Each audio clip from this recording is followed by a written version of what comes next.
चेतन जी, आप ऑब्जर्व करते हैं मीडिया को भी, तो मीडिया में भी कुछ प्रश्न पूछने से उस चीज का भय रहता है, लेकिन आज जो युवा ने कर दिखाया, सारे प्रश्नों का सारे प्रश्न पूछ लिए, जवाबदेही मांग ली, इस्तीफा ले लिया, तो ये जो भय का माहौल था 12 साल से, नहीं, पर उसको सौरभ, मैं इसलिए इस बात से अग्री नहीं करूंगी कि आप लोगों ने जब मंच सजाया भी नहीं था, and I will personally share that show with you, जिसमें हमने बकायदा छात्रों की गूंज की थी। नीट का पेपर लीक हुआ था, 12 मई वो तारीख थी, और 16 मई को आपकी पार्टी बनी थी। 12 मई को आई रिमेंबर, मैंने कहा था धर्मेंद्र प्रधान को अकाउंटेबिलिटी लेनी होगी, लेकिन होता है ना, वो एल्गोरिथम होता है, कई रीलें चलती है, कई नहीं चलती। अटैक नहीं करो, तकलीफ हुआ है बेचारा। नहीं, ऑब्वियसली आई अंडरस्टैंड, पर मैं चूंकि इस प्लेटफॉर्म पर आपने ये बात उठाई है, तो मैं ये बताना चाहती हूँ कि बहुत से ऐसे लोग थे, भाई हमारे भी बच्चे हैं, और कल को जब वो एग्जाम देने जाएंगे सौरभ,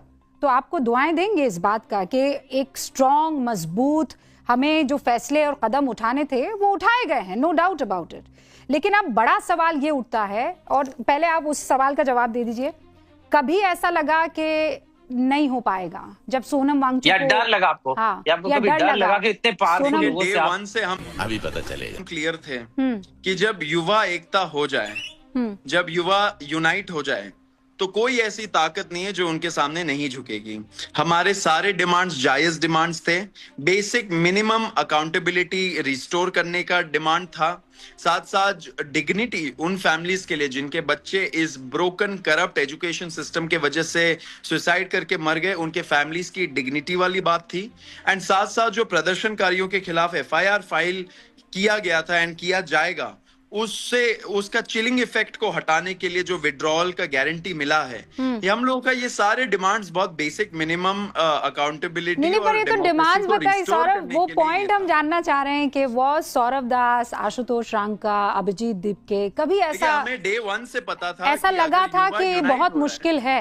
हाँ बेटा, नहीं, ऐसा कभी नहीं लगा? युवा जब यूनाइट हो जाए, हमें डे वन से पता था कि जीत हमारी ही होगी। It was a matter of time, it is a matter of time, क्योंकि हम लोग सत्य के राह पे थे, डिस्पाइट मीडिया प्रोपेगेंडा कि हम लोग डीप स्टेट, हम लोग का फंडिंग, हम लोग का पता नहीं क्या क्या लेबल लगाने का कोशिश किया था, एक भी लेबल स्टिक नहीं किया, and it's a major success. आज सरकार ने भी बोल दिया, सरकार हमारे साथ बैठ के प्रेस कॉन्फ्रेंस किया उन्होंने, कल फॉरेन मंत्रालय ने बोल दिया कि कोई फॉरेन फंडिंग हैंड नहीं है इस चीज पे। तो जो कुछ भी हुआ, हम लोग सत्य के राह पे चले, अनबॉदर्ड चले कि हम सच के राह पे, तो हमारी ही जीत होगी। जो 12 साल में सरकार बोलती थी कि इस्तीफा नहीं होता, जवाबदेही नहीं होती है इस तरीके की, उस सरकार को जवाब देना पड़ा, युवाओं के सामने झुकना पड़ा। लेकिन अभी चेतन ये कह रहे थे कि रूबिका, ये कोई आसान चीज नहीं थी कि लोग इकट्ठा हो जाए। भाई कल को कोई भी जा सकता है, जंतर मंतर कह दे, जैसे चेतन ने कहा कि हम कह दें कि रसगुल्ला फ्री हो जाए, चलो हम सब प्रदर्शन करेंगे। लेकिन इस तरीके की ताकत, इस तरीके की भीड़ जुटाना, ये बहुत आसान काम नहीं है। और जो हुआ है, क्या अब सीजेपी इस बात का ध्यान रखेगी कि जहां गड़बड़ी होगी हम प्रदर्शन करेंगे, या कुछ एक नया प्लान आप लोगों के जहन में है? देखिए, प्रदर्शन करना, रोड पे आके रहना इतने दिन कोई नहीं चाहता, किसी का शौक नहीं है वो रोड पे सोए रोज रोज। तो सरकार को भी समझना चाहिए कि अगर युवाओं के अंदर आक्रोश है, तो फिर लेटर के माध्यम से या उनसे पर्सनल बातचीत करके, डेलीगेशन लेके मैटर को सुलझा लेना चाहिए। क्योंकि युवाओं को 12 साल से इग्नोर किया गया है इतने बुरे तरीके से, तो जो अंदर का आक्रोश था वो सीजेपी के माध्यम से युवाओं ने निकाला। हमारे बहुत जायज डिमांड्स थे कि मिनिमम लेवल ऑफ अकाउंटेबिलिटी जो होना चाहिए, कि अगर आप सब कुछ का श्रेय लेते हो, मतलब कि कोई बिल्डिंग इनॉग्रेशन होता है तो उस पे भी आप श्रेय लेते हो, तो जवाबदेही भी आखिरकार आपकी ही होगी। बात तो सही है। हमारे जो भी पॉलिटिकल आइडियोलॉजीज रहे, उसको आई थिंक उसका कट अक्रॉस करके युवा रोड पे निकला है। बहुत सारे बीजेपी के वोटर्स भी थे जिनके अंदर आक्रोश था। कुछ लोग कह रहे हैं कि सौरभ रांका और दीपके जी जो हैं, वो बहुत करीब है आम आदमी पार्टी के। ओहो, आपके मेंटोर है क्या आम आदमी पार्टी के अरविंद केजरीवाल? देखिए, ये तो हम लोगों ने पब्लिकली डे वन पे ही बोला था कि दीप के आम आदमी पार्टी में 2 साल पहले काम करते थे, 2 साल पहले तक आशुतोष रांका भी 2-3 साल पहले तक वो एक्टिव मेंबर थे, उसके बाद वो एक्टिवली काम नहीं कर रहे थे, अपना एनजीओ वगैरह चला रहे थे।